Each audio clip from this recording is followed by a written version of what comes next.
الحمد للہ وحدہ والصلاة والسلام على من لا نبی بعدہ اما بعد فاعوذ باللہ من الشیطان الرجیم بسم اللہ الرحمن الرحیم الحمد للہ رب العالمین الرحمن الرحیم مالک یوم الدین إياك نعبد وإياك نستعين اهدنا الصراط المستقيم صراط الذين أنعمت عليهم غير المغضوب عليهم ولا الضالين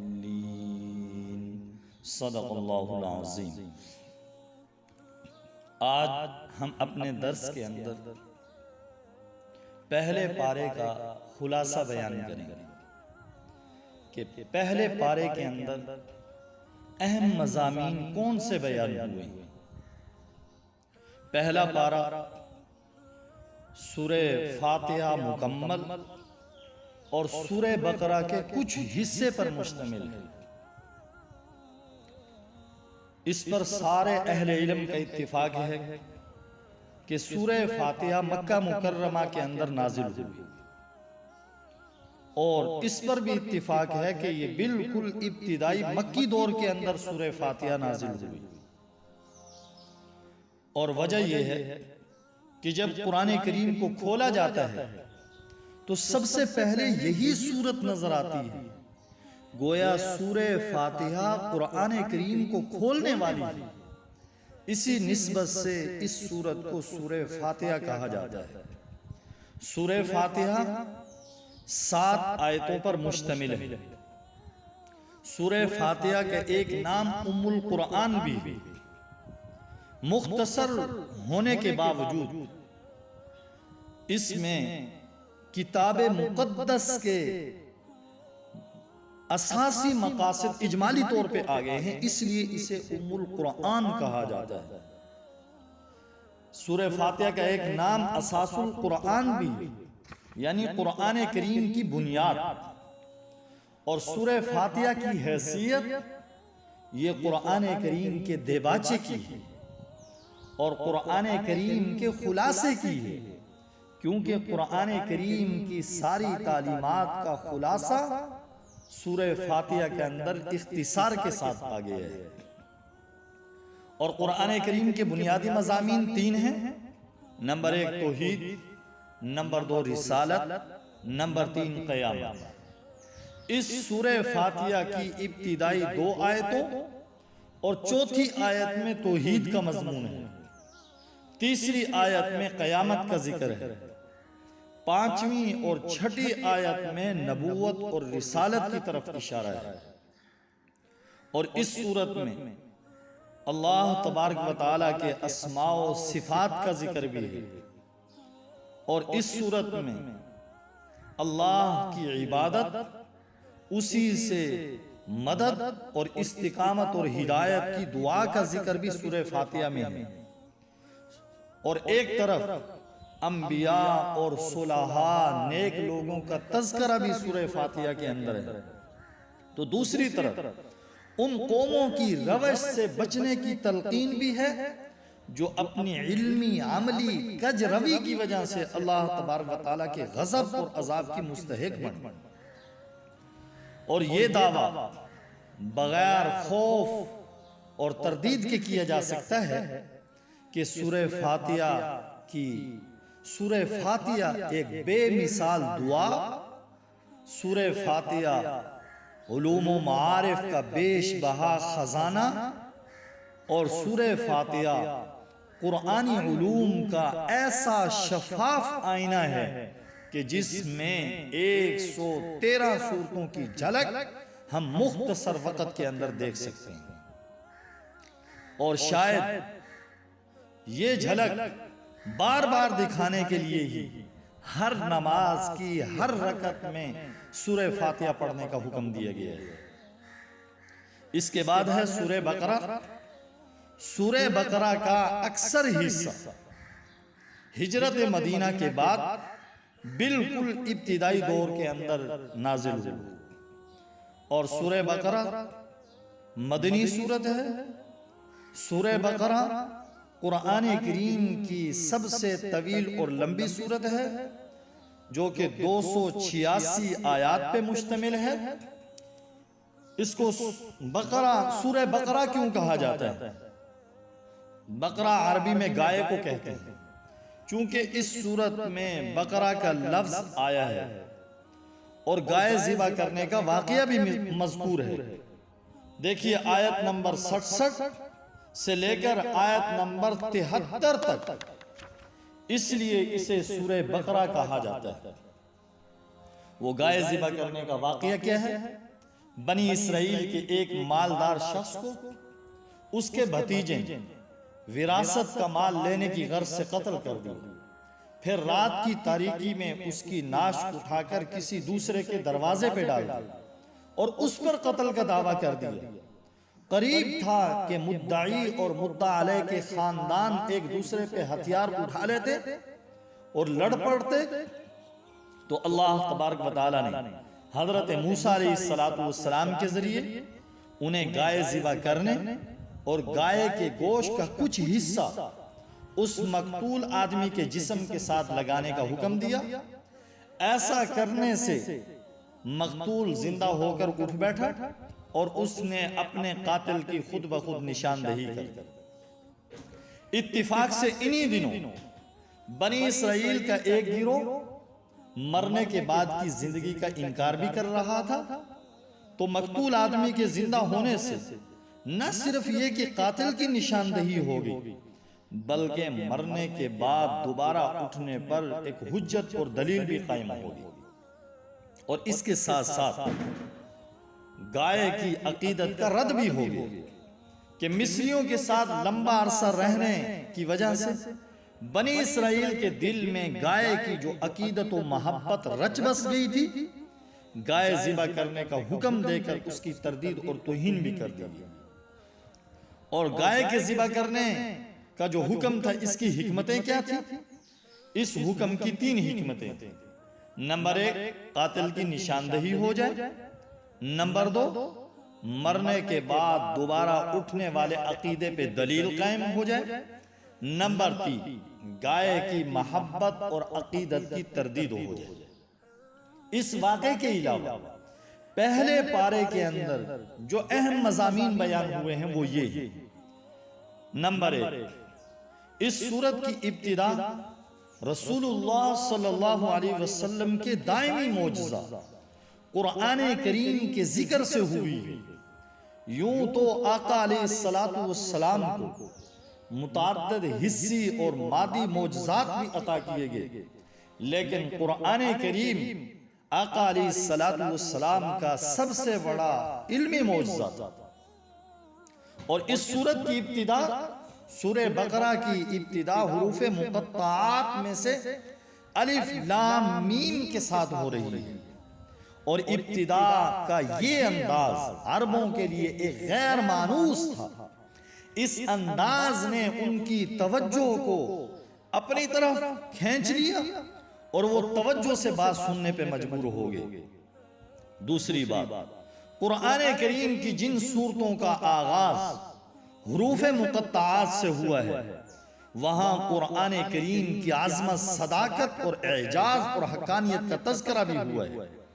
تیسری بات اور تیسری حکمت جس کی وجہ سے علماء کی ایک بڑی جماعت کی رائے یہ ہے، یہ حروف مقطعات لا کر حقیقت میں قرآن کو انسانی کاوش قرار دینے والوں کو چیلنج کیا گیا ہے کہ اگر واقعی قرآن محمد عربی صلی اللہ علیہ وسلم کا خود ساختہ کلام ہے جیسے تم کہتے ہو، تو تم بھی ان حروف سے جنہیں تم شب و روز استعمال کرتے ہو ایسے ہی کلام بنا لو۔ تمہیں اپنی فصاحت، بلاغت اور اپنی زبان دانی پہ بڑا ناز ہے، جس کی وجہ سے تم اپنے مقابلے میں سارے انسانوں کو عجم اور گونگا کہتے ہو۔ لیکن تاریخ گواہ ہے، نہ کل کے کافروں نے اس چیلنج کو قبول کیا، نہ آج کوئی قبول کرنے والا ہے، اور نہ ہی قیامت تک کوئی اسے قبول کر سکے گا۔ آگے انسانوں کی چونکہ 3 قسمیں ہیں، نمبر 1 مومن، نمبر 2 کافر، نمبر 3 منافق۔ سب سے پہلے مومنوں کی 5 صفتیں بیان کی۔ نمبر 1 ایمان بالغیب، یعنی ان حقیقتوں پر ایمان جن کا حواس سے ادراک نہیں کیا جا سکتا۔ نمبر 1 وہ چیزیں وہ کیا ہیں؟ نمبر 1 جنت، نمبر 2 دوزخ، نمبر 3 حشر و نشر، نمبر 4 حساب، نمبر 5 جزا وغیرہ۔ اور دوسری صفت اقامت الصلاۃ، یعنی نماز کو شرائط اور آداب کا لحاظ رکھتے ہوئے مستقل ادا کرتے رہنا۔ اور تیسری مومنوں کی صفت ادائے زکوٰۃ۔ قرآن کریم میں عام طور پر نماز اور زکوٰۃ کا اکٹھے ہی ذکر آیا ہے۔ نماز اللہ کا حق ہے اور زکوٰۃ بندوں کا حق ہے۔ انسانوں کا ایمان اس وقت تک کامل نہیں ہو سکتا جب تک کہ وہ دونوں قسم کے حقوق ادا نہ کرے۔ اور مومنوں کی چوتھی صفت آسمانی کتابوں پر ایمان لانا۔ ان تمام آسمانی کتابوں پر ایمان جو مختلف زمانے میں انبیاء اور رسولوں پہ نازل کی گئی۔ اور مومنوں کی 5ویں صفت آخرت کی تصدیق۔ آخرت کی تصدیق ایسی تصدیق جس میں شک کی کوئی ملاوٹ نہ ہو۔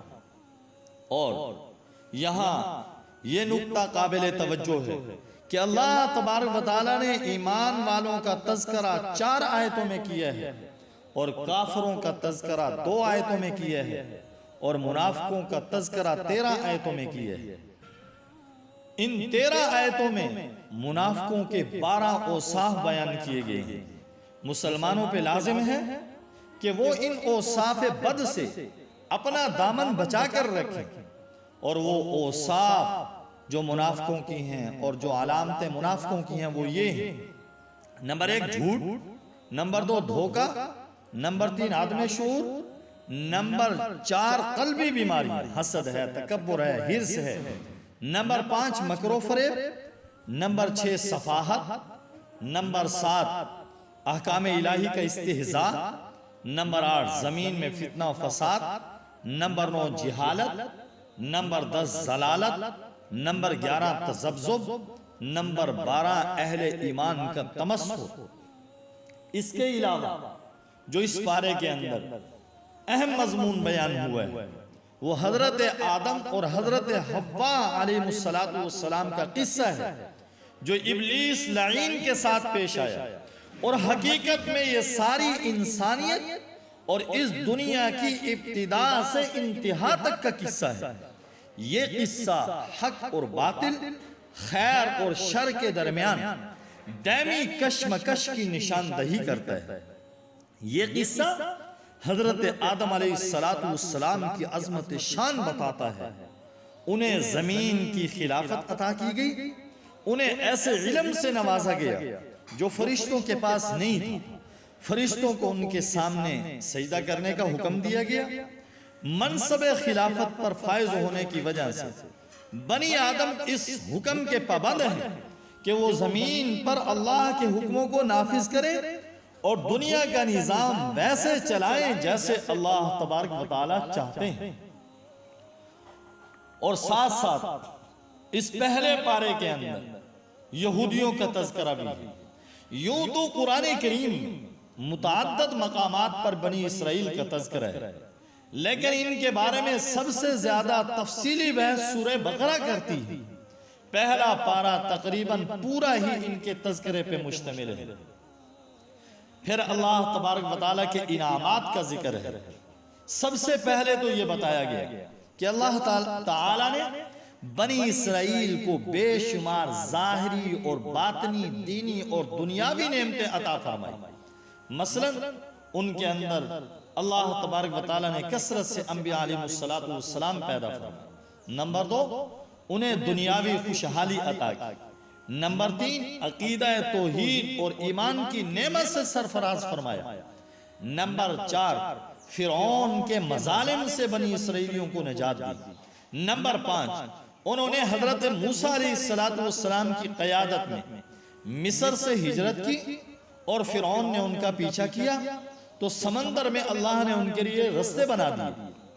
نمبر 6 ان پر ظلم و ستم ڈھانے والوں کو ان کی نظروں کے سامنے بمائے لاؤ لشکر کے اللہ تبارک و تعالیٰ نے غرق کر دیا۔ نمبر 7، صحرائے سینا میں وہ بے سر و سمانی کے عالم میں تھے، اللہ تبارک و تعالیٰ نے ان کے کھانے کے لیے من اور سلوہ آسمان سے اتارا۔ 8ویں نعمت، سائے کے لیے اللہ تبارک و تعالیٰ نے بنی اسرائیلیوں کے لیے ٹھنڈے بادلوں کا انتظام فرمایا۔ نمبر 9، اور پینے کے لیے پانی کی تلاش ہوئی بنی اسرائیلیوں کو تو اللہ رب العزت نے پتھر سے 12 چشمے جاری کر دی۔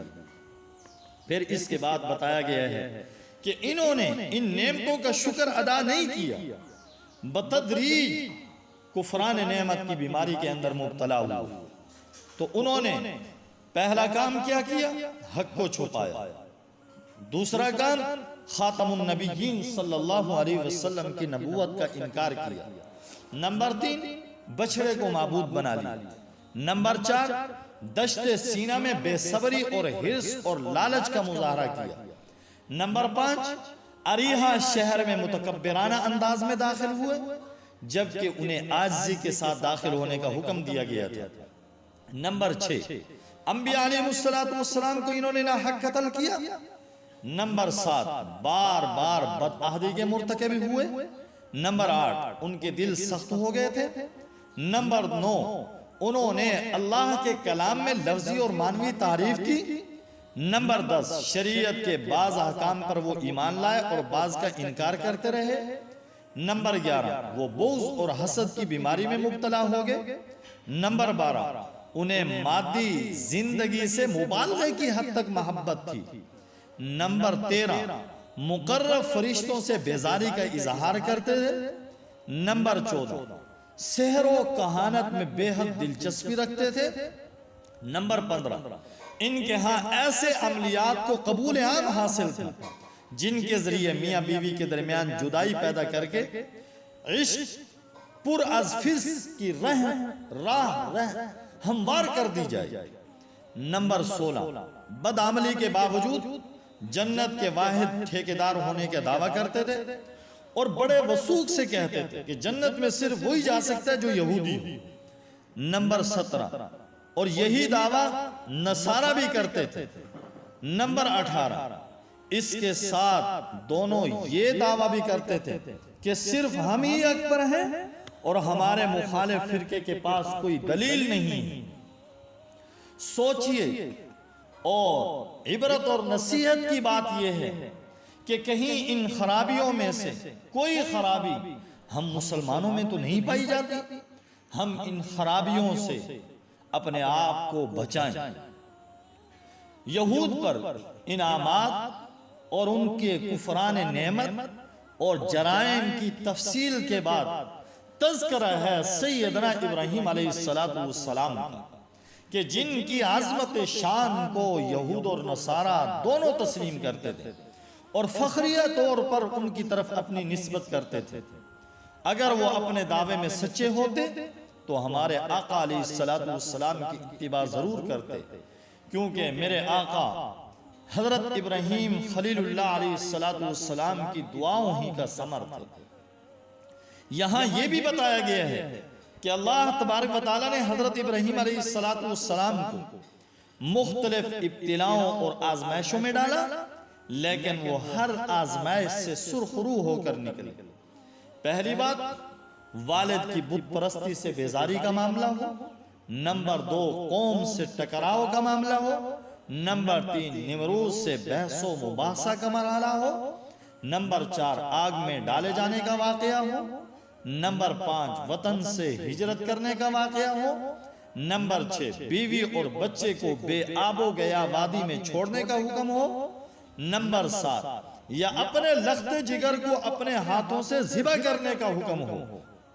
اللہ کے خلیل علیہ السلام ہر مقام پہ ثابت قدم رہے اور ان کے قدموں میں ذرا برابر بھی لغزش نہ آئی۔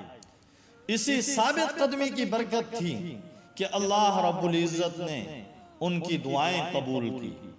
نمبر 1، مکہ کو پرامن شہر بنا دیا۔ نمبر 2، وہاں کے رہنے والوں کو پھلوں کا رزق میسر آیا۔ نمبر 3 سب سے بڑی دعا جو قبول ہوئی وہ یہ کہ اللہ تبارک و تعالیٰ نے قریش کی نسل سے خاتم النبیین صلی اللہ علیہ وسلم کو پیدا فرمایا۔ پہلے پارے میں حضرت ابراہیم خلیل اللہ علیہ السلام کے معاصر اور مفاخر بیان کرنے کے بعد اللہ تبارک و تعالیٰ فرماتے ہیں کہ ملت ابراہیمی سے وہی شخص اعراض کر سکتا ہے جو شکی ہو، احمق ہو اور خواہشات کا غلام ہو، اور یہود و نصارہ واقعی ایسے ہی تھے۔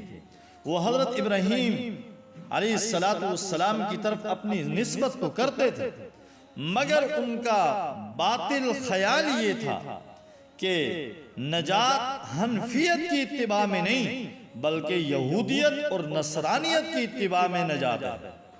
اللہ تبارک و تعالیٰ نے اپنے نبی علیہ السلام کو حکم دیا آپ انہیں حنفیت یعنی دین اسلام کی طرف دعوت دیں، جو کہ سارے انبیاء علیہ السلام کا دین ہے۔ اگر وہ آپ کی دعوت کو قبول کر لیں تو ہدایت پا جائیں گے، اگر قبول نہ کریں تو ان کا انکار اور گمراہی کسی دلیل کی بنا پر نہیں ہوگی بلکہ ضد اور عناد کی بنا پر ہوگی۔ تو آقا علیہ السلام انہیں عناد کی گندگی میں پڑا رہنے دیں، اللہ ان سے نمٹ لیں گے۔ ارشاد ہوتا ہے اگر یہ یہود و نصارہ اس طرح ایمان لے آئیں جس طرح تم ایمان لے آئے ہو تو یہ ہدایت پا جائیں گے، اور اگر وہ منہ موڑے رہیں تو اس پر تعجب نہ کرو کیونکہ ضد اور مخالفت ان کی عادت ہے۔ اگر انہوں نے شرارت کرنے کی کوشش کی تو اللہ تبارک و تعالیٰ ان سے عن قریب نمٹ لیں گے، وہ بڑے سننے والے اور بڑے جاننے والے ہیں۔ یہ پہلے پارے کا خلاصہ تھا، اور پہلے پارے کے اندر جو اہم مضامین بیان ہوئے ہیں اس کا خلاصہ آپ حضرات کے سامنے پیش کر دیا گیا۔